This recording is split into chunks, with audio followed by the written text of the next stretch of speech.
All right. Welcome everyone to the Tuesday, August 24th Ross Valley School District Board of Trustees regular meeting. It is currently, what time is it? About 6:05? 6:06. It is currently 6:06. And we will call the meeting to order. We have our first business is in a closed session. We have one closed session item, which is a conference with real property negotiators. Do we have any public comment before we go into closed session, Marcy? We do not. Okay, so without any public comment, we will recess into our closed session. Okay, and for this part, we pause our recording, and then when we come out of closed session, we will begin the regular portion of our meeting. We'll begin the live streaming portion of the meeting. So I will pause our recording, and we will, as Shelley said, go into closed session. All right, well, welcome. We are reconvening in open session for Tuesday, August 24th of the Ross Valley School Board of Trustees regular meeting. It is currently 7:10. So we are reconvening in open session at 7:10. And we will go ahead and start the open session with our Pledge of Allegiance. So for those of you who would like to join in the Pledge of Allegiance, go ahead and unmute yourself, and we will start with the pledge. All right, and 1, 2, 3. Pledge allegiance. Pledge allegiance To to the flag of the United States of America and to and to the republic for which it stands, one one nation, under God, indivisible, indivisible, with with liberty and justice for all. All right. Now we're going to adopt the agenda with time allocations. Are there any board members who have any questions or amendments to our current agenda for tonight? Not hearing any. All right, I'll entertain a motion to adopt the agenda. So moved. I second. Motion in a second. We'll go with a vote. Wesley, Aye. Marie, Aye. Rachel, Aye. Ryan, Aye. and Shelley, aye. All right, so we have an adopted agenda. And as always, we will start with public comment regarding items that are on and not on the agenda. Marcy, do we have any public comment items?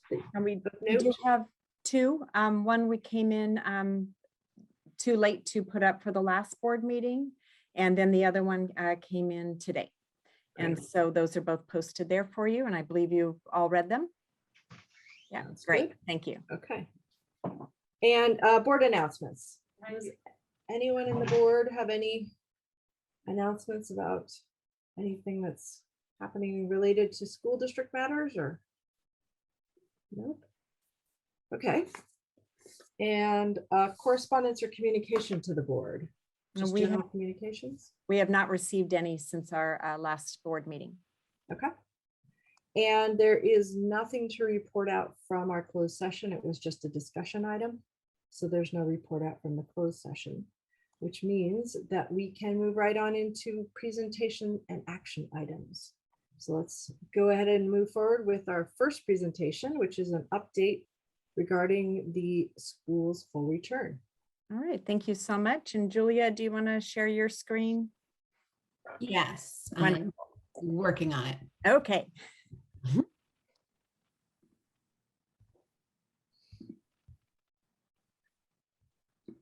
All right, so thank you so much. And as we talked about at our last board meeting, that we'll schedule these updates as we go through the school year when there are any changes or new information to share with you all. And so tonight we have with us on our school's return update number 2, Eric Sable, our Director of Student Services, Julia Wolcott, Director of Curriculum Instruction, Principal Pig Manicosi of Manor School, and myself, as Superintendent. So thank you all so much for being with us to present. And as everybody always historically anticipates the first day of school, it's historically marked by students, staff, parents, guardians alike, families being excited, looking forward to the hugs, reconnecting, smiles, and with hope. And in some cases, and most of the vast majority of those times, some tears, but they're all with the parents and guardians as they leave their youngest learners at the school gates. We had a great and amazing start to the school year. So 2021-22 school year started it off just like any other, with a lot of hope and excitement for the year ahead. Today marks the 5th day of our new school year, and we look forward to moving through this school year together. And although we do still have some elements related to the COVID pandemic impacting our ability to have a completely return to what will be the new normal in our schools, you can still see through these pictures that kids are loving being back in school, and our staff, all of our teachers, classified employees, administrators, all of us are just so excited to be here, looking forward to learning together and moving forward in the new school year. So as we have become accustomed through everything as the pandemic began, just as we began to digest the new guidelines for the 21-22 school year, one of the guidelines did change just in our 2nd day of school. And so tonight's update will provide an overview of that guideline update, as well as some elements that we have been continued to further plan and are excited about as we begin and embark on our new school year. So with that, we'll let Principal Minicozy begin talking about the change to the guideline update. Okay. Good evening, everybody. Just wanted to make sure my dog wasn't barking. So, yeah, we, just as Marcy said, we had a great reopening, and it went off pretty smoothly. The good news is that we've done this before, and we have a lot of systems and practices already in place. And so it was rather smooth. So we're excited about that, and so excited to see all of the kids back on campus, and they're very happy to be there, and as we are. So also, as Marcy said, we got our first guidelines from the county on August 4th, and then just a couple weeks later, on Thursday, they were changed already a bit. So as Marcy alluded to, number 24 is about masks and face coverings. And essentially what public health is saying is that masking indoors is required still, and it is recommended for outdoors. And so as a district, we are going with that recommendation and asking all of our parents to join us in that. As you can see from the chart, if both people wear masks and they're near each other, the protection is very high. If one person is a carrier of COVID-19 and not wearing a mask, the healthy person, it's not a lot of protection. So we feel very strongly that we want to keep our kids and our staff safe, first and foremost. And also we want to make sure that kids stay in school, because we know that if there are any positive cases, or even if there are symptoms, children have to go home and get tested and so forth. So our goal is to keep kids in school as much as possible and keep our staff and students safe. So thank you, everybody, for helping us staying masked both indoors and out. And go to the next slide. And something that's very, very helpful from the county are these decision trees for our schools. There's one for vaccinated, and there's one for not vaccinated or partially vaccinated. And basically, these are just sort of a flow chart that helps us decide if a child has symptoms of a cough or a fever or runny nose or anything on the list of symptoms for COVID. This helps guide us what to do next. So will that child have to quarantine or go home? Is it test or 10? All of those sorts of things. And so this has been something very helpful so far. And I want to just give a shout out to our district nurse, Megan O'Hare, who has been fantastic in helping us sort of work through this and being on call and really helping us figure out what our next steps are. So if you go to the next slide is just the same type of thing, but for the unvaccinated and partially vaccinated. So again, we are hopeful that we can stay safe and make sure that kids are staying in school and that staff are staying in their classrooms as well. So thank you very much.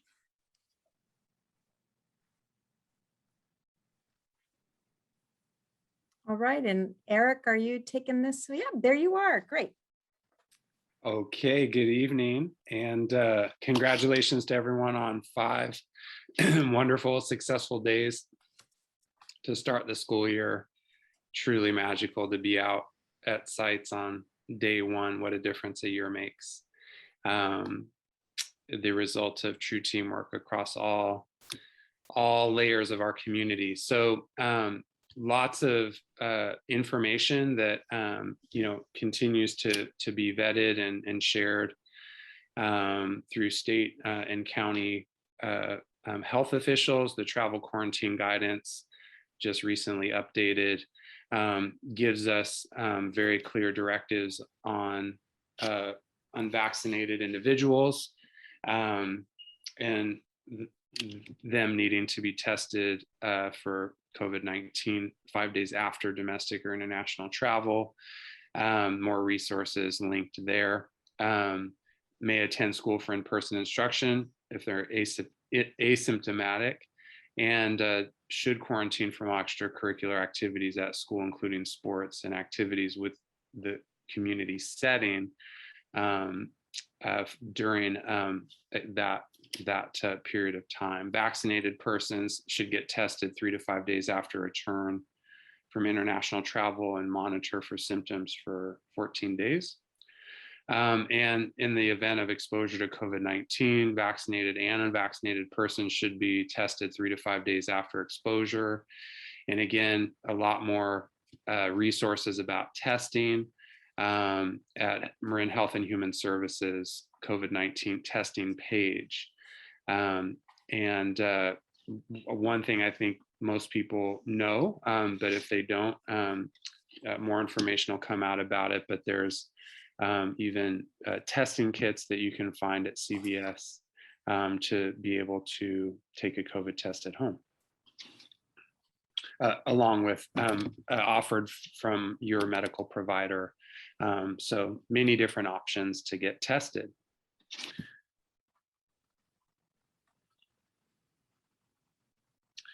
And then also too, per the California Assembly bill passed over the summer, AB 130, making changes to regulations about independent study.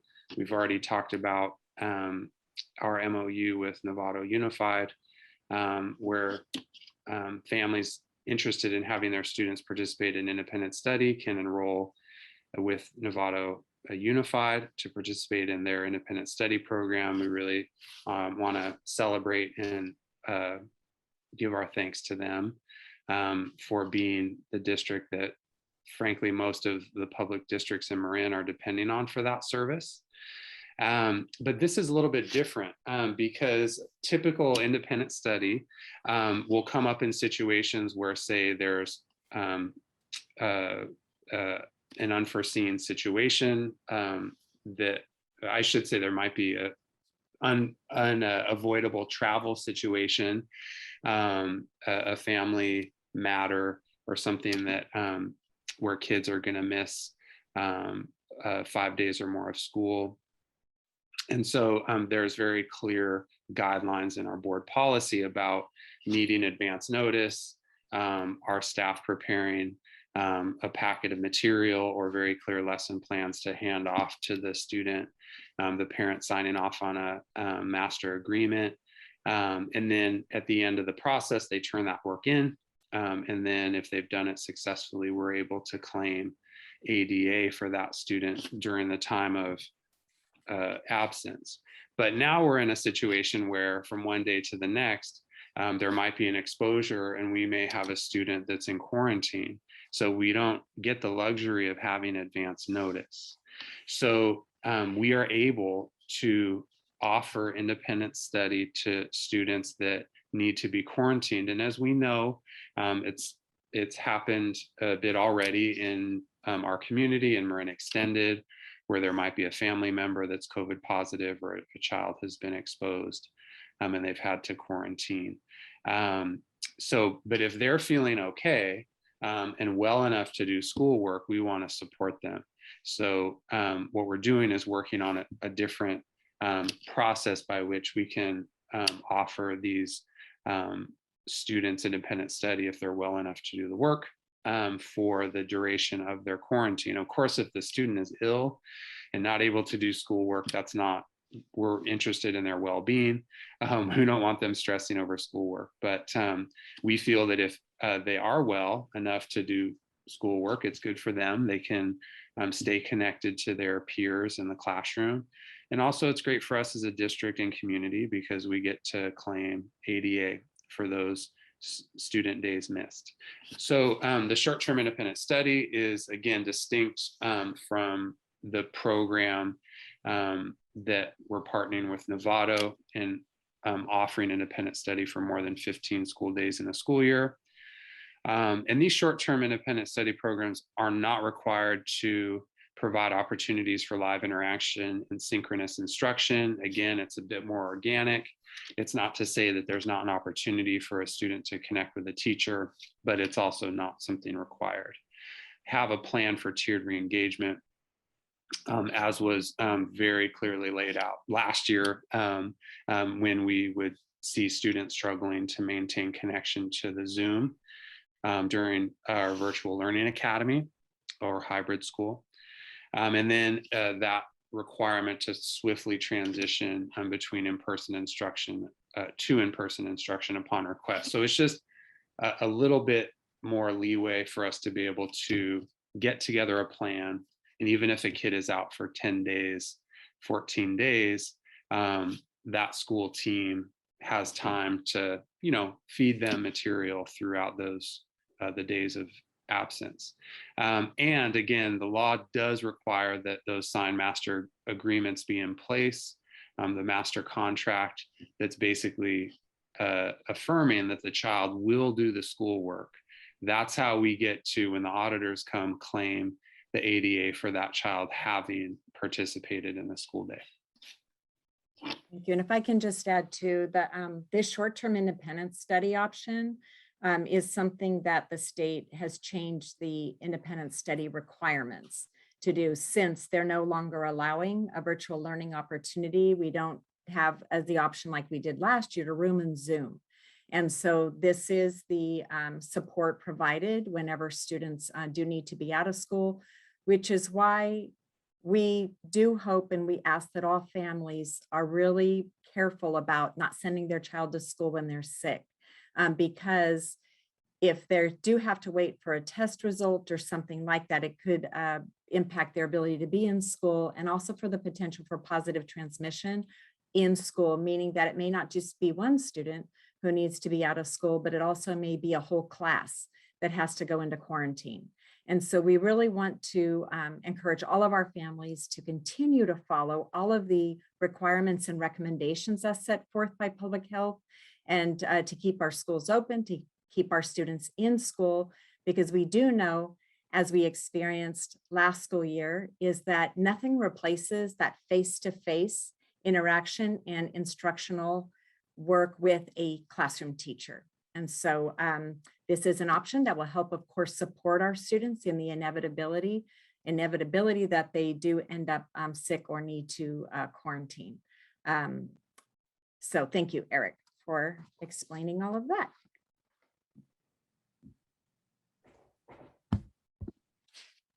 All righty, and in order to support all of our students, parents, and guardians to keep kind of up to date with everything going on, we do communicate out with Parent Square Communications every time there is an update or a change, anything to let them know. And we also maintain this web page, which sits right there directly, the link on our landing page. So the red oval, thank you, Julia. And then once you click onto that, it'll take you to the resources page for this school year.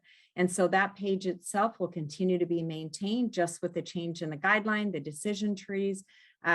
This site has already been updated. And then over to the left, so as anybody wants to go onto our district website, rossvalleyschools.org, and then click on that button. Also, that link is located in our PowerPoint presentation up at the top. So these links are live, and anybody can go onto our district board report and click on that to go there as well. And so once you get onto the actual page, there's a running list of all of the updates and everything that folks might need to know. But then also over to the left, that takes them directly, a button to take them directly to the things that they might need to access more readily. We are working on updating our COVID-19 dashboard.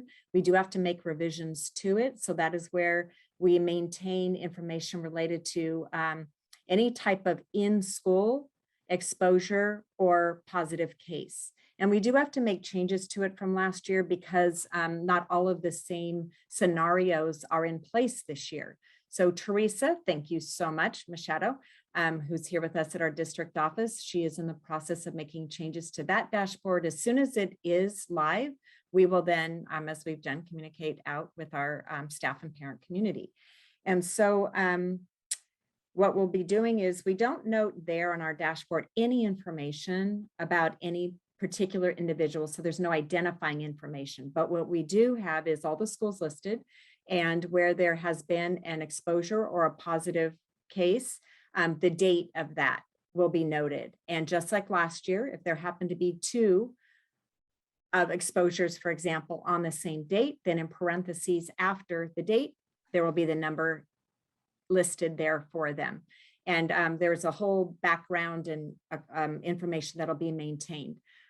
Just to show that as we all follow the guidelines, we have been able to show that our schools are a safe place to be for all of our students, staff, and families. And so we also encourage everybody to please continue to follow the guidelines and to know that when we do, our schools will be able to stay open and our students will be able to stay in. And so just we'll include a little bit of information about where our dashboard ended at the end of last school year. And so countywide, there were only 19 suspected in-school transmissions in all of the schools in Marin County. So with Marin County Health and Human Resource Services Department guiding us, leading the way, Marin County is unparalleled, I think, throughout much of California and the nation in getting our classes and schools open first and foremost, and then being able to keep COVID out of our schools. So really appreciate all this support from Marin County Office of Education, as well as Dr. Matt Willis, Dr. Lisa Santora, and all the other staff at Marin Health and Human Services who are supporting our schools. And another support that they have provided is to put together a student and family handbook. So all throughout last year, as we were in different tiers and so on, the handbooks would change. And so they would keep them updated, send them out to the school districts, and we would send them out to families and keep them posted on our website. So this is the handbook that has been updated as of August 18th, 2021. And it includes a lot of the other information that we send out to families that we keep on our COVID resources page, but it's where everything can be provided in one place, such as hand hygiene practices, symptom screening protocols, how to properly wear a face covering. And as the pandemic evolves and continues on and more information, research, and data comes forth, Marin Health and Human Services will continue to update and send out that handbook. So as I mentioned, we just super value and appreciate all the support because not being medical healthcare professionals ourselves, we really rely on the data, the science, and the medical experts to help guide us through this very challenging time that we have been in. And if I can just say before we move on to the next slide is that I so value and appreciate all of our families, our students, our staff, because we could not do this alone. This isn't just a district office endeavor. It's our school site administrators. It's all of our teachers, our faculty, our staff, our parents, our guardians, and of course, our students. Even the most young learner has been able to stay focused on these guidelines to keep themselves safe and to keep their friends and their other learners safe and healthy as well. So we really appreciate us as a Ross Valley school community, to all of us doing our part to help keep our schools open and our kids in school. And Julia, with that. Thank you, Marcy. And good evening, everyone. And as we focus our energy on keeping our kids in school and returning to school and having a full return, we are, excuse me, fortunate to have the COVID funds that are coming to us that are one-time monies to put some roles into place that really support our kids. And so this slide just describes some of the major roles, and all of these roles interact with one another. There's a lot of collaboration and crossover and think tanking, but they're all about support. So we have our MTSS partners. We have 3 partners, and those are classroom teachers who've come out of the classroom to take on the role of supporting their colleagues within the classroom and partnering with them to really identify what do students need help with and what kinds of strategies can they employ within the classroom to support students. And that's really a partnership between these MTSS partners and the classroom teachers. We also have expanded the FTE of our English learner support teachers and our intervention teachers so that they have more time with students and can provide really consistent support across our sites.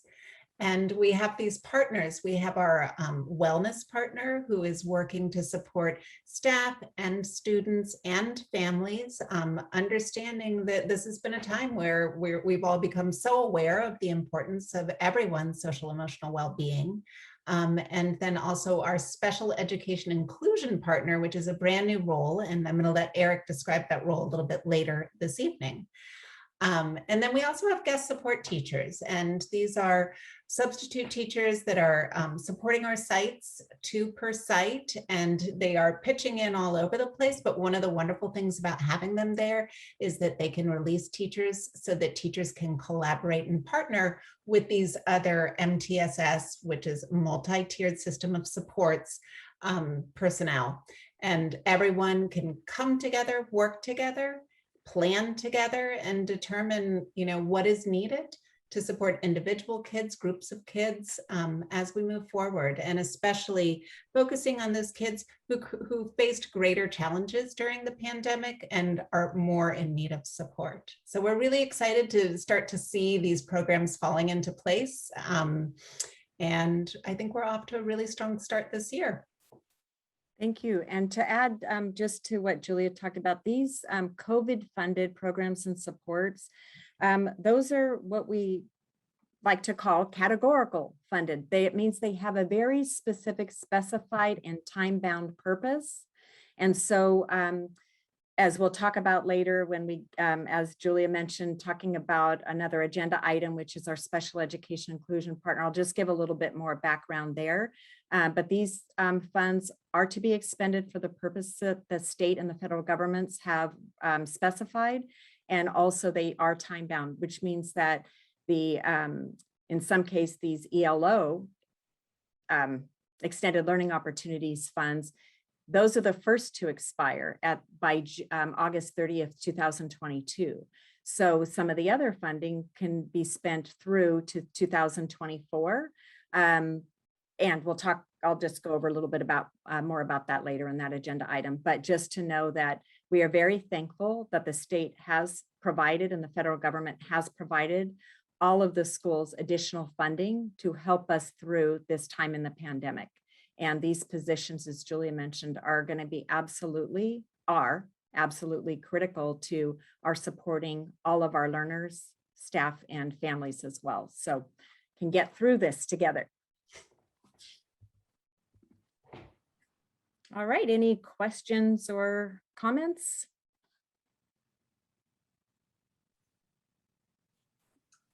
Don't hear any. Good. Yep, as usual, really helpful information for A lot of parents. detail. Thank you so much. I think it's very helpful to have everything being in a concise document in case we have questions from the families. It's one place to shop. So thank you for that. Sure, you bet. And then again, you know, we may not be back for a couple of weeks. That all depends on how that pandemic goes. So our next update will come when we have anything new to share. And of course, as I mentioned earlier, anything new, anything changing, we will be sure to communicate that out with our families via Parent Square and staff as well as post to our COVID-19 resources page. So thank you so much. Great, And thank I'll you. begin to share my screen again so we can see the agenda. The next agenda item, which has to do with some additional funding conversation with respect to the Local Control and Accountability Plan, the LCAP, for 2021-22 that we've got. We had a few modifications to that you're going to tell us about. Yes, and so again, throughout everything related to the LCAP development, it's a team. It's a team effort, and also getting the feedback and input from our stakeholders, which we did back last spring, and you all approved our LCAP plan in June. And since then, what's happened is it goes to the county office for review, and they catch some things that maybe we didn't catch or give us some minor tweaks. And so I will say that we were very pleased to see that in the meeting that we had with the MCOE staff, that they felt that our plan was evidently very thorough, as well as showed that we had gathered input from, had opportunities for our stakeholders to provide input. And so they were very happy and excited about our plan, just as we are. So Julia. Awesome. Thank you. Absolutely. And it's been a team effort for sure. And it's been really wonderful to see how the LCAP is already, serving as a document that is guiding our work. We're really clear on what our goals are, that we have an academic goal, a social emotional goal, and a goal about stakeholder engagement. So it's been great. And really appreciative of the support that MCOE has given us, and they did have a few technical corrections for us. We added in some metrics to make sure that we were addressing all 8 of the state priorities and making sure that we provided baseline data for each of those. And then the rest was mostly clarification around the actions or services that are principally directed to and effective in meeting goals for unduplicated pupils. These are your foster youth, your low-income status, your English language learners, and just making sure that when we have a goal or an action that supports all students, that we can demonstrate that we are thinking of those students first. So we added some clarifying language there. And then also a clarification on how the spending requirement is met by describing the percentage amount. We had originally described the dollar amount, and that was again a technical detail. And I will add that the LCAP template changes every year, and we just got word from the state that there will be a newly revised template for us this year. So that's something exciting to look forward to and continue to learn about. But we are happy to have made these amendments to our LCAP and are ready to recommend to you that you reapprove our 2021-22 LCAP. Great. So it sounds like this is a very regular process. All school districts are getting these letters. And at most of it, from what I could tell also, is really a matter of technical changes, like you said, from a dollar amount to a percentage amount, or clarifications where the intent was there. We just needed the specific language, those kinds of things. So that's helpful to reiterate that. Are there any other questions on those? Nope. I have no question, and I make a motion to approve the revised LCAP. Great. I'll go ahead and second it. This is Rachel. Okay. so we've got a motion by Marie, second by Rachel, and we'll do a vote. Marie, Aye. Rachel, Aye. Ryan. Aye. And Wesley Aye. and Shelley. Aye. Thank you. Thank you all for sticking in there, and we'll look at the new format next year. But thank you for closing out this year. All right, we now have recommended approval of a new certificated job description. Again, this is the multi-tiered systems of support special education inclusion partner. So this is that role that Julia just talked about in terms of the one-time funding, I believe, and go ahead and tell us more about this role. All right, thank you. Yes, so as we talked about in our first presentation item tonight, our schools reopening update or return to full instruction update, there are some positions that we are funding through our ELO or extended learning opportunities one-time dollars. And as you all know and remember that you approved our ELO plan last June. And also, like Julia talked about with the LCAP, the ELO dollars are COVID relief dollars. They are to be spent for especially focusing on certain populations. And the use of these dollars also had some parameters and some areas in which we needed to focus our efforts to provide support to students as we are coming back into the 21-22 school year, such things like opportunities for extended instructional learning time, accelerating progress, integrating student supports to address other barriers to learning, academic services for students, additional services than they were already having access to. And so, as I mentioned under the last first agenda item, tonight's opening meeting, is we are very appreciative to the state and federal governments for providing all of the COVID relief funds to help us be sure that we can. These are one-time dollars. These need to be spent in the manner in which they have been set forth by the state. And this is our last position before you tonight that we have created a job description and are asking you to approve the creation of this position through approving its job description. And therefore, then we can get that support that will provide support to all of our special education teachers and staff, and therefore get it right into the classroom to support all of our learners. And so I'll turn it over to Eric, who will talk about the specifics of this position. I really appreciate it, Marcy and trustees. And first person I want to thank is Marcy and being a thought partner in putting together this job description. And we definitely took inspiration from other districts around California. In larger districts, there's the capacity to support a full-time role like this.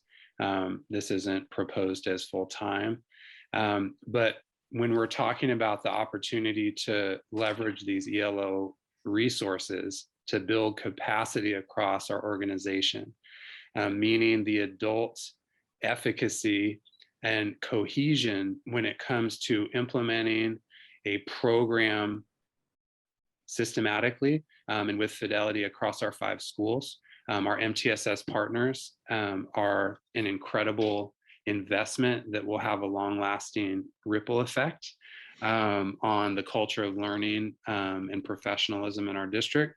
And I believe very strongly that the MTSS inclusion specialist is absolutely in that same vein of building capacity for the adult professionals in our system to more deeply engage all students across the very wide spectrum of where students are coming to us from in the realm of special education, their particular strengths, their particular attributes, and also the things that are challenges to them, whether they be learning challenges, behavioral challenges, social challenges, physical challenges. Our community is made richer by ensuring maximum access to all members of our community. And we know that we have a great culture in this district that is built on not just acceptance of people, but active inclusion and really honoring and loving every child for who they are, and meeting them where they are and supporting them with the things that they need, and also making sure to push them in those areas where they want to run.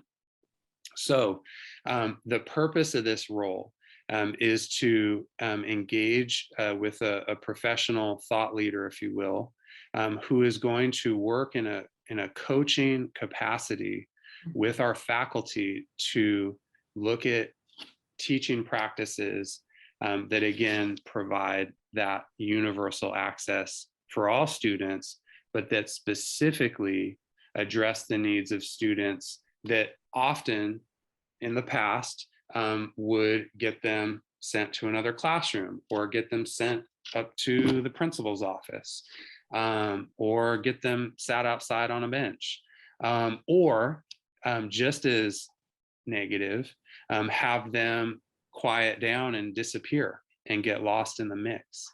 And so these are professionals who are experts in understanding different disabilities, understanding how those students need to be communicated to, the type of physical environment and maybe different stimuli that they need to be able to feel connected and safe. And also how the teacher or teachers can ensure that the culture in the room is inclusive and is ensuring that maximum access to children with special needs. So, you know, we're meeting as a special education team tomorrow in person. I'm really excited. It's been a long time since we've had an opportunity to come together specifically as a special ed team in one place. And this is a team of incredibly dedicated professionals, whether they've been here over 20 years or whether they just joined us in August. And what I would love to see, not only for them, but for all of our general education colleagues, is to have expertise helping them build capacity across every classroom in the district, again, to ensure what we call in special education the least restrictive environment, ensuring that the maximum number of students possible don't have to be sent somewhere else, or don't have to miss out on what's going on. They get to access and participate to the fullest extent possible. And there are pedagogies and techniques and practices that absolutely make that possible. And we need to make sure that we're providing that structured support for our professionals to be able to achieve that for all students. Great, thank you, Eric. Do any trustees have any questions about this position description? Any Ryan, comments? Thanks, Ryan. Oh, no, you said none. Okay. none. No, Eric, is it, you said it was not a full-time, is it a full-time job, or is it like a? Yeah, we're looking at a Okay. 20% position, which okay. will allow, and the beauty of that is we have so much expertise in our district of our special education staff, Yeah, teachers, that one of them could take this on themselves, just like our wellness coordinator ended up Yes. being filled by Autumn Arbery, our social worker at White Hill. And so we know that our staff has so much expertise that we'd like to tap into that. Yeah. We also know that it is extremely difficult to find special education teachers. So when we were looking to create this position, which we thought was for the benefit of all of our students, that we would have better luck potentially having this be something that someone could take on in addition to their existing role. Got And it. so that was our thinking behind it. Of course, a 20% position, but we do believe, even what we're seeing with our wellness coordinator, that amount of support that'll be able to be provided is going to be an added benefit and boost. Absolutely. Thank you for clarifying that. Yeah, Good. Thank you. thank you. Any other questions, or we can entertain a motion? I'll move the approval of the new certificated job description as described by Eric. Right. And I second. Okay, motion and a second. We'll vote. Wesley Aye. and Marie, Aye. Ryan, Aye. Rachel, Aye. and Shelley. Aye. All right. Move forward with that position, added capacity to that. Sounds like an amazing team of support people for Thank you. special education. And now, Marcy, can you talk to us a bit about the next item, which is the restructuring of the district's human resource department? Yeah, thank you. As we do, whenever we have a vacancy in the district, we take a look at that position's opening and we look at how can we best maximize all of these services, resources, and support for all of our schools, because all of us, the reason we're all here, first and foremost, to support our students. And then, of course, with that, we need to support our staff and ensure that they get the best support necessary. Now, this year, we're still in the pandemic. And what we know that there is so much that this year is not going to be a typical year. We're going to have to continue to shift and pivot all throughout the way. And we're still going to be contending with the challenges that presents. I know we experienced this last year with the time and the resources it takes to train a new person to be in that human resources role is significant. And for the person who sat in that role for 19 years in this district, I'm intimately familiar with every aspect of that position and all of the supports and all of the work that needs to happen there. And also from last year, having a person new into that role when I vacated and became the superintendent, I also know that although hiring a seasoned person, that if they are a person who's seasoned and come in, there's still that needing to integrate into the school district community, being able to learn everything that we do in our district as we're implementing everything around the human resources role. And it does require a lot of support, oversight, and time. And so now that we have the vacancy that we had when Dr. Esther Salinas resigned at the end of last year to take on a new and exciting role that she's doing this year in another state. She's an assistant professor at a university, so congratulations to her. That I knew that when that position became vacant, that I needed to take a look at the responsibilities, all the typical duties and responsibilities of that position. And I looked at a lot of options, which are outlined here in the background portion of this board agenda item. And I'm also recognizing that the potential option that I am bringing forth to you tonight is potentially temporary in nature. The main benefit of it is that without having to refill the position, we may not be able to find somebody who has experience. So then that added need to provide all of the necessary training and sharing of all of the laws, because as we all know, human resources is a very rule law driven department. There are a lot of ed code sections, as well as our collective bargaining agreements that need to be implemented, that it takes a person who has a lot of experience to be able to come into that role, either as, and what I mean by experience is as a school administrator, experience with schools. So if we get a person who isn't fully has experience as a resources professional in a school district, then that amount of training and time that it would be on me to provide all of that would be an immense endeavor. And the benefit we have by the plan that I'm putting forth for you tonight is to split and restructure the department to include some of the elements of the duties going to Chris Carson, our chief business official, some to Julia Wolcott, our director of curriculum and instruction, as well as keeping some for myself. And then we have Lori Ross, who's our current HR specialist, would take on a lot more responsibilities around the support and the clerical elements of each of these duties and responsibilities. So the fact that we have all of us who would be taking on these duties and responsibilities already employed in the school district, very intimately familiar with the school district, and in many cases, Lori, Julia, and myself, many years of experience in our school district. And then Chris Carson, this is his second year in our district, but a lot of the duties and responsibilities that I'm proposing to put on in his area, he already has experience in those from his former duties in another and responsibilities and position in another district.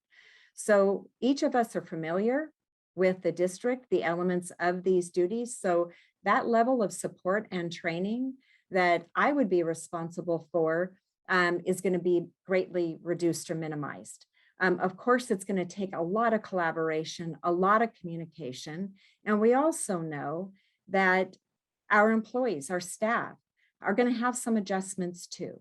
So they may not know where they before knew it was just Lori and just Marcy in the Human Resource Department. There will be some more folks. So with that, if this plan is approved, I will be working to put together a reorganization chart to show, or it's not a reorg, sorry, an organizational chart to show all of our employees who they can go to when they have questions about things in particular. And every one of us involved in this restructuring endeavor, we already have full plates. We already have full-time jobs, but we've talked about and we've worked through every element of this plan, and we believe this is doable. And so part of what we know is with any major change or restructure like this, we need to check back in. We're going to have frequent check-ins. We'll be back to the board every 6 months, if not sooner. And we, of course, will be checking in with each other on a daily, weekly, monthly basis to see how it's going. Throughout this school year, as we're going through implementing and getting all of these parts in place and on board, is we may have to shift some of the individual responsibilities that I've outlined to somebody else. But it looks like it is all very doable. And we hope that this may be a permanent change in our school district, but it may be temporary.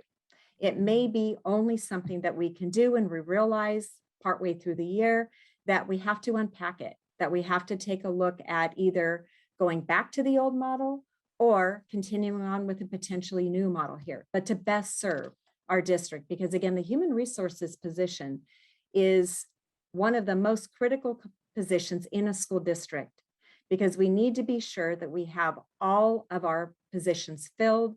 We need to be sure that all of our employees are supported.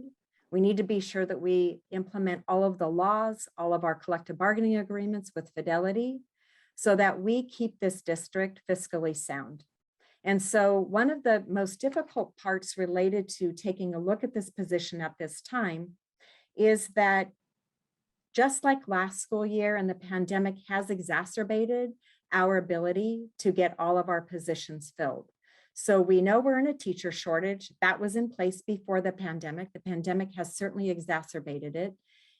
And also we have, as we had last year, and even in the year leading up to the 1920 school year in which the pandemic began, we have had some positions in the district that have been very hard to fill.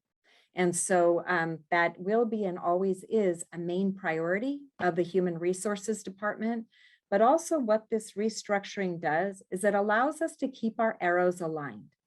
So we know that our priorities this school year, we're focusing on equity. Equity is not just in the classroom, it is also within every single one of our departments. And it also is in our Human Resources Department, so that we can be sure that as we are looking to recruit and employ and fill our open positions, that we do so with an equity lens. And that fits no better than with Julia Wolcott, who is, of course, our main primary lead as we are implementing our district equity focus in our classrooms and throughout all of our school district. And so the way that I've looked at redistributing the duties and responsibilities is very intentional. And it does fit well within the the normal duties and responsibilities of each of us involved in this plan. As the superintendent, I will bear probably the largest role, providing that complete oversight and that 30,000 foot level, and also being that resource that Julia, Lori, and Chris can come to on a daily basis to be sure that what they do in the implementation of this plan works. And although this option will conserve a significant fiscal resources for this current school year, it was not a main driver. It was not a main, it's just a byproduct of this plan. We do know that we are in declining enrollment. So we're always taking a look at how we can be sure that we're fiscally solvent, fiscally sound in the district. And so this position with our Director of Human Resources position from last year was a total of $188,321 for that one position. By putting the restructuring and putting these additional responsibilities, we're saving roughly $129,000 for this plan's implementation. Now, a lot of or there could be additional savings due to the statutory benefits that, which are basically the employer-related costs like workers' compensation and the state teachers, the classified employees retirement benefit system. There are always those costs that are associated with every single one of our positions, but we are looking at this as being the most efficient, efficacious, and practical matter as we have before us this year, so that we can all keep at the first and foremost priority our students and focusing on them, because that is all of the reason. They are the only reason that we exist in this school district, is to serve them. And so with that, any questions that you may have, any wonderings, anything like that, anything I know there's more content on the background. Yeah, Marcy, this is Ryan. This is Ryan. Okay. Very thorough, which is good. From a very high level, I think that everybody needs to remember that when we look at our projections over the next few years, we have a lot of budget choices that are going to have to be made. This one, to me, makes a lot of sense only because, right now you have an expertise in HR. Chris has an expertise. Julie has an expertise. So I think in the short term, with everything that we're dealing with the lack of the role that's being filled, this does make a lot of sense. You went on a long time, and you filled up with a lot of very common sense approaches to this. Like I mentioned one time before, when I kind of talked to you off the cuff about the possibility, the danger in my opinion as a trustee in removing a role that is very important, as you explained to the district, is that it's another gallon of water that you have to carry in a very difficult time. And it's another gallon of water that Chris has to carry and Julie has to carry. So although I think that this makes a lot of fiscal sense, only because I believe all of you have an expertise in these three areas as HR specialist, director of curriculum, and CBO, I believe that this is a brilliant move. For the short term, the danger in doing this is that we start to forget about the importance of the role. So I know you said that we want to look at it and go back and make sure that we are in the best interest of all the community and the students, that we can unpack this after a certain amount of time and make sure that it's being done to the level that it needs to be done without having a bias of the fact that it's the three people that are already carrying an amazing amount of water. And I worry about burnout. I worry about over committing because you can do the work.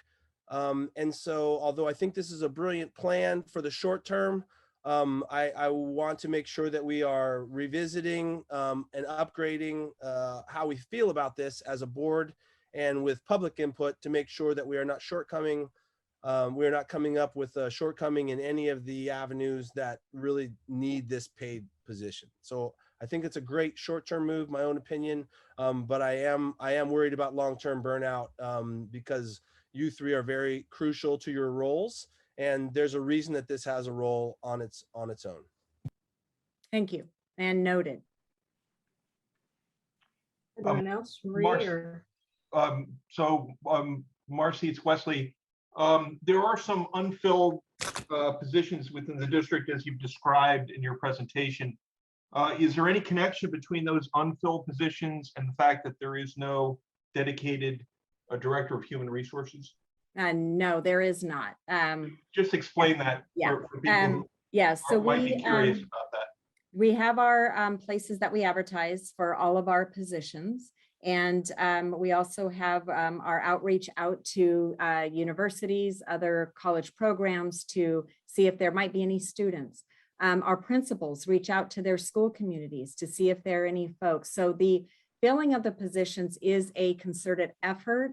But what we are experiencing, and even like with the substitute list, our substitutes who register through the County Office of Ed, that list is much lower than it's ever been in the past. And so there are people who are just not wanting to come work in schools because they need to be in close proximity. There are people who are looking for jobs outside of education for a lot of reasons. And so not having a particular person dedicated, we never had a person specifically dedicated only for recruitment. The director role, when I was in the role as assistant superintendent, there are a lot of other elements to the duties and responsibilities. And as you can see too, on the attached job description here, what I've done there is I've put the initials of Julia, Chris Carson, CC, Julia Wolcott, JW, and MT, Marcy Trahan, after each of the duties and responsibilities as they would get parsed out. And as you can see, the recruitment and hiring is one element of this position. And so one of the roles that we began looking at 2 years ago, before the pandemic even hit, when I was in the role, is taking a look at our recruitment strategies. And that will continue. And it dovetails perfectly in with all of our roles because we have that need to be sure that all of us are performing that outreach. So we can't rely just solely on putting an ad up on Craigslist as an example, or on EdJoin, which is a site that teachers, certificated employees, and a lot of classified employees know to go to. But we do rely on a lot of outreach efforts. So those will not stop. Those will not continue. And they will not be hampered by the redistribution of the duties and responsibilities. Okay. Thank you. Sure. Thank you. Marie, did you? So what I just wanted to think about as well is that maybe, Marcy, this is something you want to check back with us in 6 months or in the spring. As you know better than us when is the right cycle to find, a new HR person, maybe, in the spring when it would be maybe the potential time to review how you have done collectively. And in case you want to find someone, let's not have the conversation in 1 year. Let's have the conversation maybe like in 8 months, when it's the job market is a bit more open. This way you will have time by then to know, do you need someone? And if you need someone, who are you looking for? Because as we know, the job market is more fluid in May, June than it is in September, October, right? Yeah, I will say that. But however, I was hired into the district way back 29 years ago in August, once school was about to start. So well, you know right. what I mean, where I'm going. I with do that. know what you mean. Yeah. Yeah. And let's not wait too late. Let's do that in, what I'm saying, in the spring, check in with each other. Yes, absolutely. Come back here. So the plan is that no later than 6 months and more frequent as needed. And so of course, not just Julia, Chris, and myself and Lori checking in with each other, it will be providing updates to you all regularly too. Yeah. But not Great. looking any, we do not want to get to the spring and potentially be in a place either where if we do have to unpack this and advertise for a new person to join our district, that we are able to do so and have plenty of time to go back out in case we are not successful in the first pass. of finding just that right fit. Yep. So thank you. I'm on board with that. And And for, Rachel? yeah, for splitting out all these roles, I mean, I'm also concerned about the burnout factor since everyone already has full-time jobs.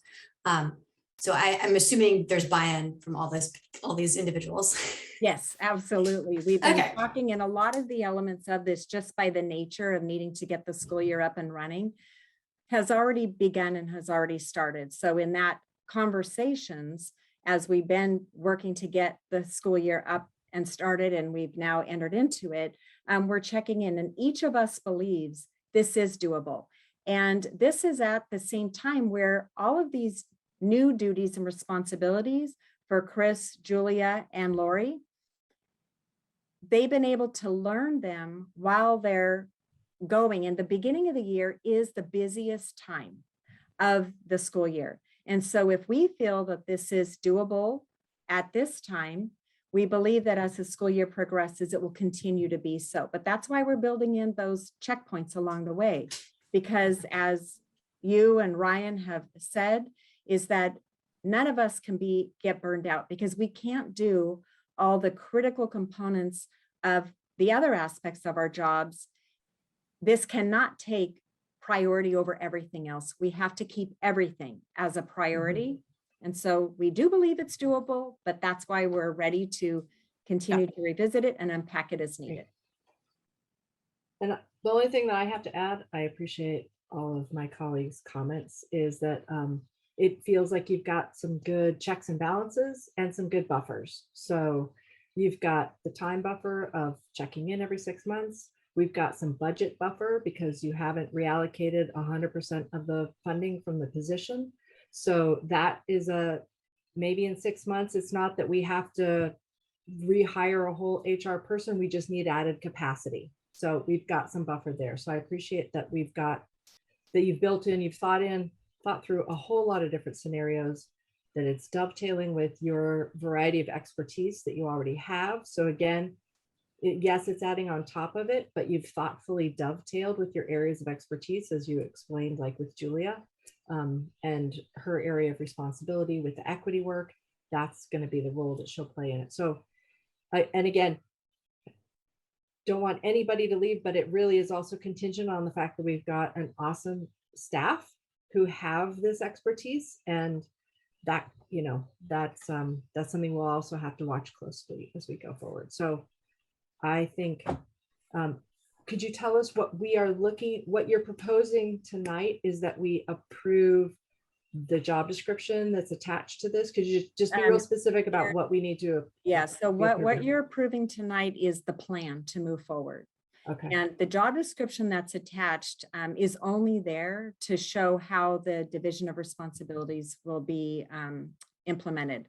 Okay. If this plan is approved, then what I'll be doing at the next board meeting, which is September 14th, I'll come back with a job description for Lori Ross, who's currently our HR specialist, because with this plan is taking a look at reclassifying her position to HR coordinator.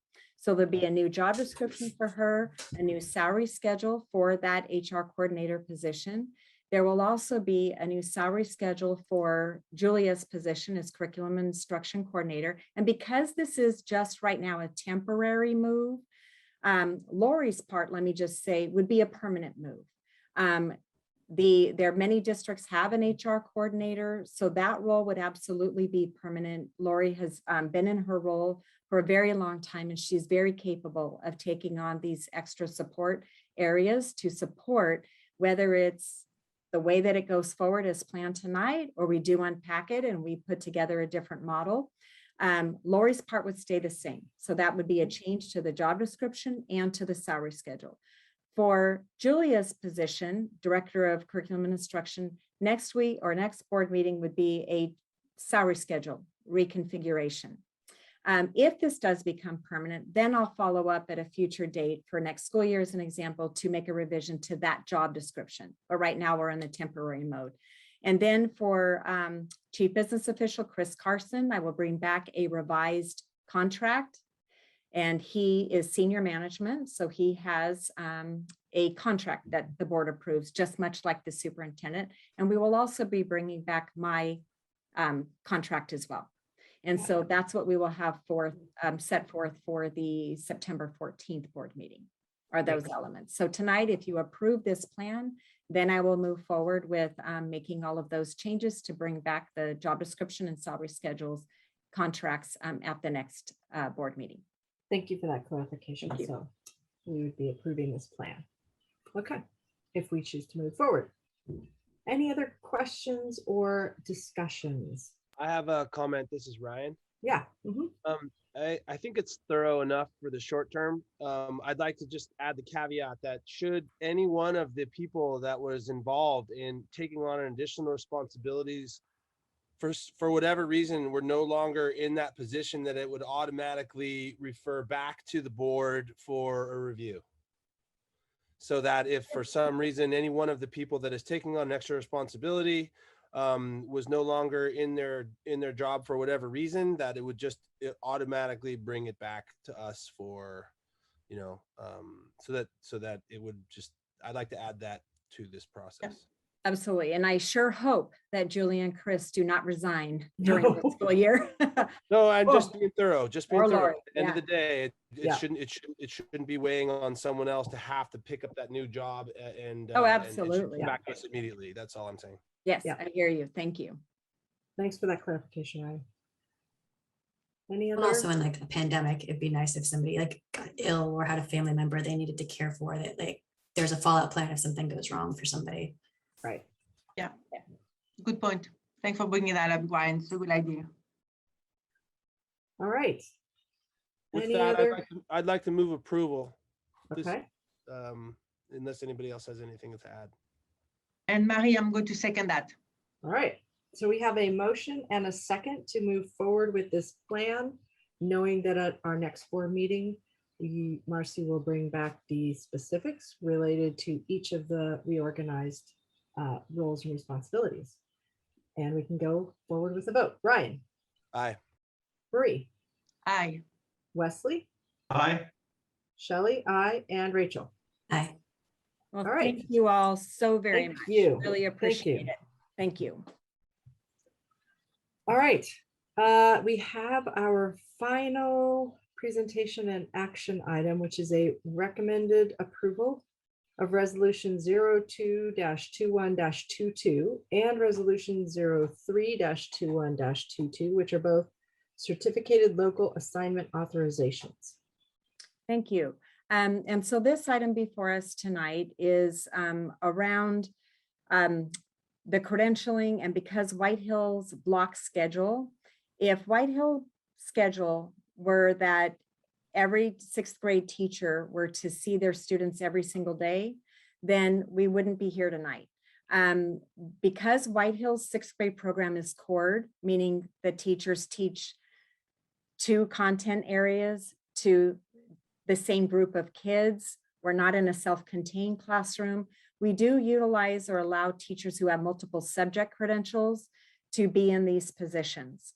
But because of White Hill's block schedule, the way it is that they do not see each section of their core every single day of the week. There might be 1 or 2 days a week in which they don't see, but the way that block schedule has been designed by White Hill staff is to provide the maximum, what they feel is best instructional time for the students. So some periods are shorter on the days in which all periods are seen. And on the block days, they're longer blocks or periods of time to allow the teachers to dig in deeper with the students and to have more time with them. So in terms of an instructional model, it is absolutely meeting the needs of our students and our middle school program.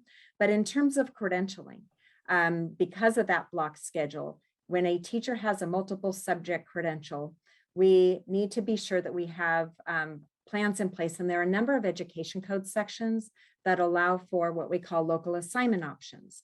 And so the teacher may have a requisite number of units, like 12 semester units in a content area, which satisfies that ed code requirement to allow them to be in compliance, and it's not a misassignment for being in that position. In another case where a teacher may not have the units in a particular content area, we have them go through a panel review. So that's a panel of their content area colleagues who are reviewing their lesson plans. We're having it's a meeting, we're having a conversation. They're providing their lesson plans, they're providing instructional materials, they're providing samples of student work to be able to show that they are competent to serve in that credential area. And so as we're moving forward and into our future years, we of course take a look at credentialing all the time and take a look at our programming. And we certainly do want teachers to be appropriately credentialed in each content area, which means that they would have to pursue getting a single subject credential, let's say in history, social science, or in mathematics. And so they'll be we'll be moving forward through that. But in the short run, this allows each of these teachers to not be classified as a misassignment. And also to be able to do this, we must have site administrator approval. So Matt Catan's principal has approved. Each of these teachers has signed a consent agreement to be able to teach in their authorized area or assigned area, I mean. And so before you tonight is the approval of these local assignment options in order to have these teachers stay in the positions where they are. And so any questions? No, I was just, my only comment is that, having two kids gone through while most of us have or are currently, the block schedule is fantastic. The ability to do projects and have extended project time. And so the fact that we have to work within the education code, but for these, in these ways to be able to make that block schedule happen. I just appreciate that we're prioritizing that learning environment for our kids, because I think it's been really beneficial for the kids. And as you've said many times, that's what we're here for, is what's best for the kids. So if we have to go through kind of approval process. Oh, Shelley, that best learning environment. Shelley, you're cutting out. By chance, maybe try turning. There you go. All right. Okay. So right. Anyhow, I was just speaking highly of the block schedule format, and it's been a great learning environment. Thank you. Any other questions or comments before we entertain a motion?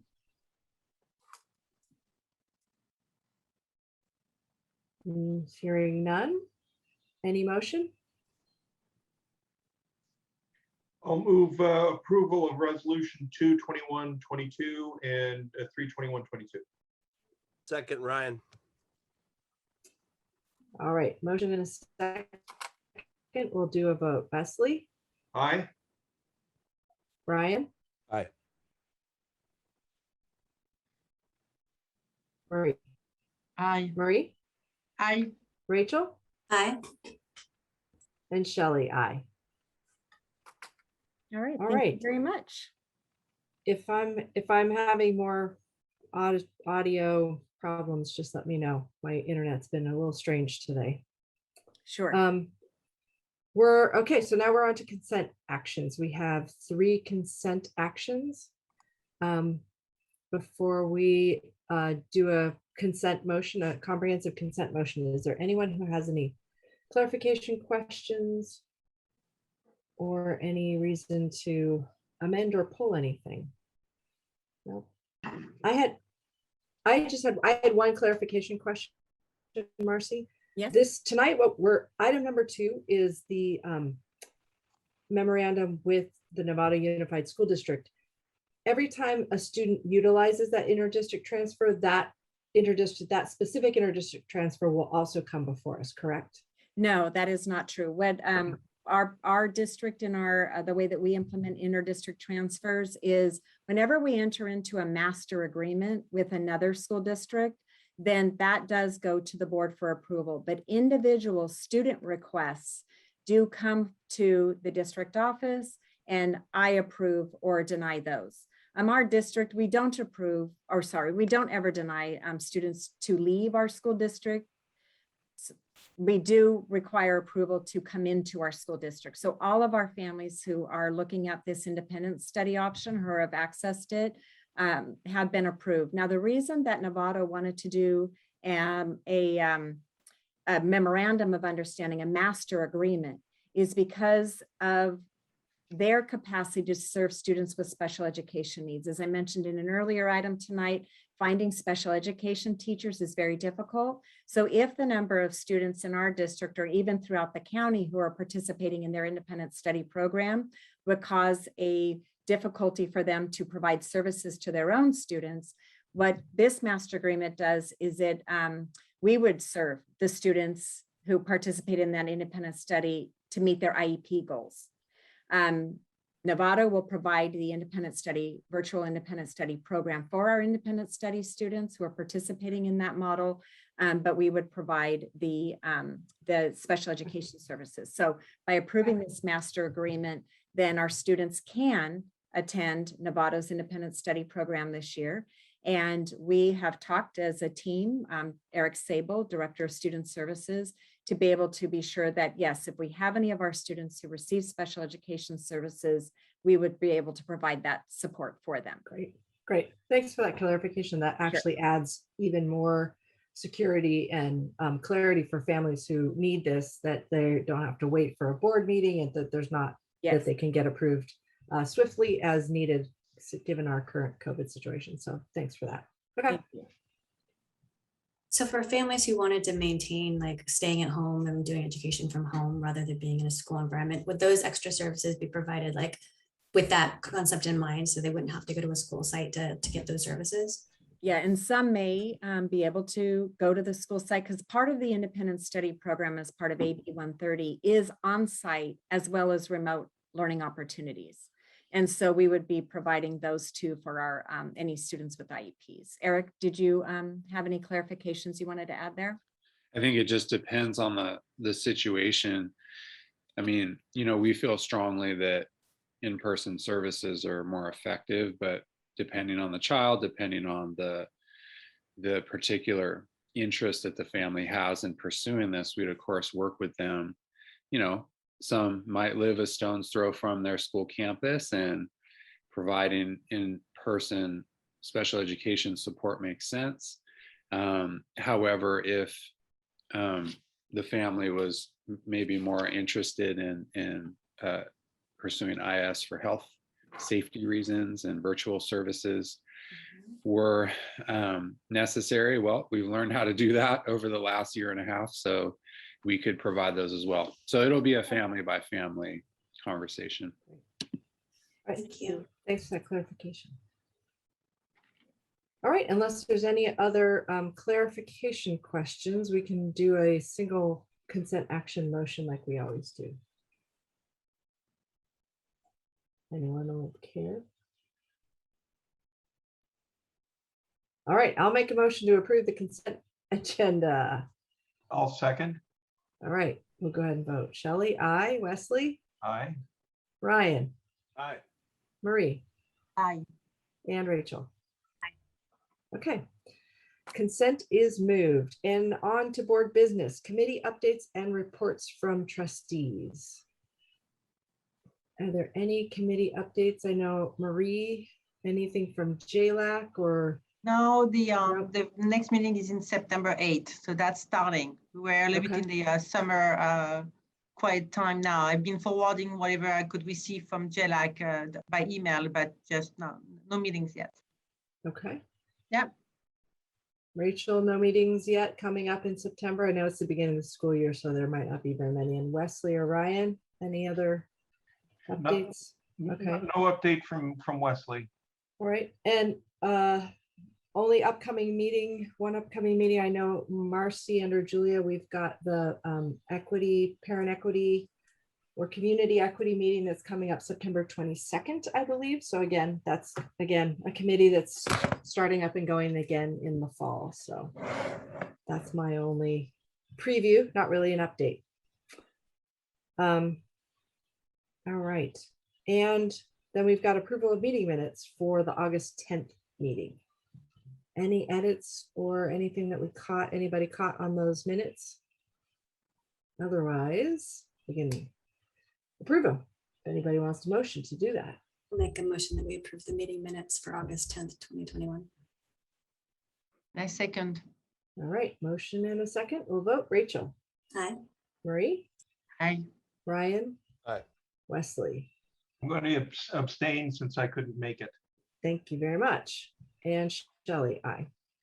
And so now, Marcy, Superintendent and Cabinet Report. You guys have had a lot to say this meeting. What else we got on tap? Yeah, just very excited to get the school year up and running and to be started. So it's very just an exciting time, and so pleased to see all of our students, staff, and families, students here with us in our schools. So I can't thank everybody enough for all the heavy lifting to get this school year launched. And as I talked about at the last meeting, we did begin our year with our own administrative retreat related to our equity work.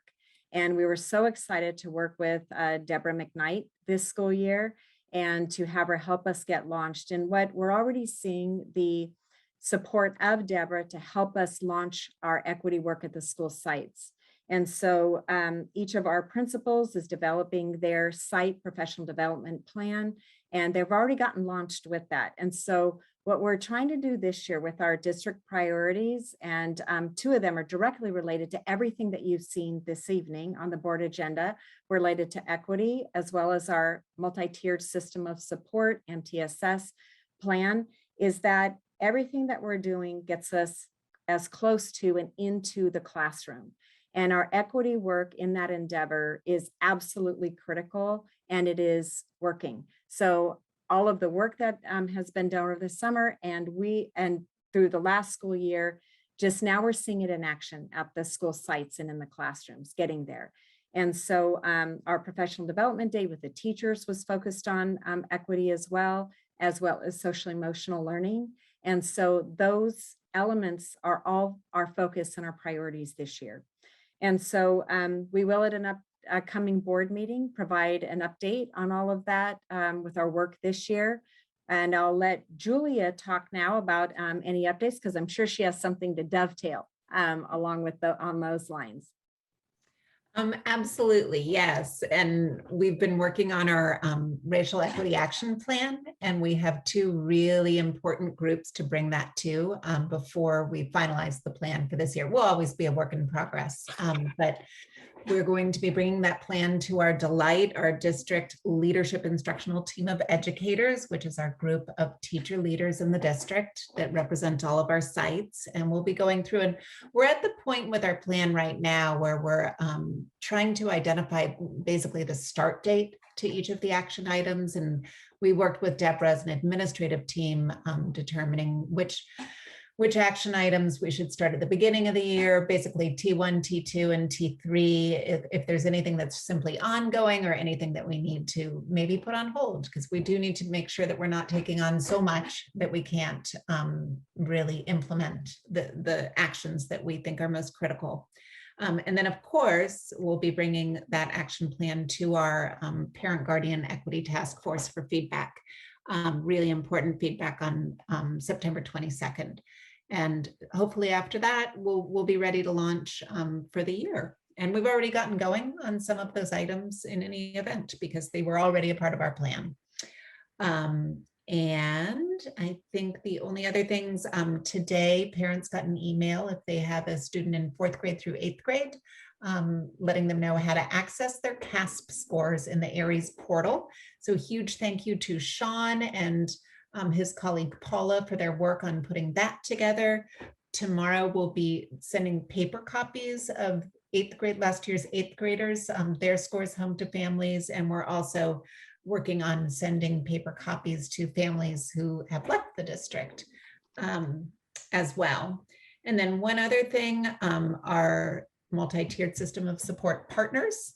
One of the things that they've been doing while teachers have been preparing their classrooms is creating power shut off packets. And so this week, every child from TK through 8th grade will go home with a packet of work that has 3 days worth of work in it that they can do in the event that we lose power and schools are closed, but they can continue being in school. And they did a really beautiful job with these packets. That's Julie McGuire and Melina Ullenberger and Amanda Wagner. And they're not just worksheets. There's some really thoughtful activities in them. And it also took a load off of our teachers to not have to prepare those. And so thankful for their work on that. And that is all I have. Thank you, Julia. And Eric, anything more from Student Services? Absolutely.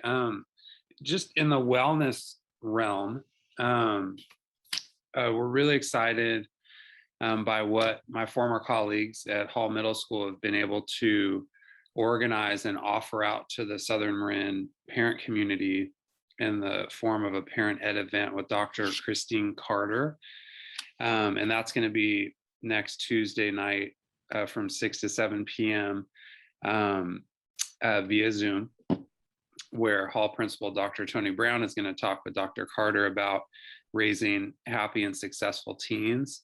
I think that especially given the last year and a half that we've had, contending with the pandemic, school closures, all the transitions and disruptions, I think this is a really critical conversation for us to have across the community, and especially for those families with teenagers in the household.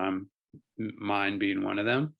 And Principal Catanzari is going to send out a message to the White Hill community this week with information on how to sign up for free. And this is a really part of a great tradition of collaboration between schools in Southern Marin. We've done this type of thing previously with other parent event topics. So we're really excited to get the year started off with this event. So more information to come from our White Hill leadership team. All right. Thank you, Eric. And Chris, last but not least, anything from Business Services? I just wanted to reiterate what Superintendent Trahan was mentioning earlier, how nice it is to see the children back. It's been almost 18 months since the last time they were back full time. So it's really great to see that. And with that, I have nothing else this evening. Thank you. All right. Those are our superintendent and cabinet updates. I just wanted to, Chris Carson, you're often very soft-spoken, but I also just know how much it takes behind the scenes to get our facilities and our classrooms and all of the physical space ready for kids to come back to school. And so just want to acknowledge that, because I know learning is a social activity, but it also exists in a physical space. So just want to say thanks for all of the work that goes into creating the spaces for our kids to learn too. So thanks. Thank you. All right. We do not have a continuation of our closed session. So we were able to have the discussion that we needed to have in that closed session, which means we are on to item J, which is our meeting review as we wrap up our meeting. Our next board meeting, Marcy, you mentioned, is September 14th, correct? Correct. So we will be having an agenda planning meeting, just reminding all the other board members and anyone else who's still out there in the public with us. We'll be planning for that meeting the week before that meeting takes place, so that we can get the agenda out on the Friday before that meeting. So if there's any agenda items that need to be brought up now, otherwise make sure we get that in time for our agenda planning. Don't know if there's any other questions or topics that came up for follow-up. I didn't hear any, but just wanted to check in. Nope. All right. Any other meeting debrief? I know we are looking forward to seeing each other in person as we move forward and kind of rolling with stuff as it changes. But I appreciate everybody's work and sticking in there with us. We'll get there. So thank you all. It is 8:42. And unless anybody wants to jump in, going once on meeting debrief, we'll say thank you so much, everybody, and we will see you in September. In a couple of weeks. See you in a Thank you couple of very weeks. much. Thank you all so much. Right. Bye, everybody. Bye-bye.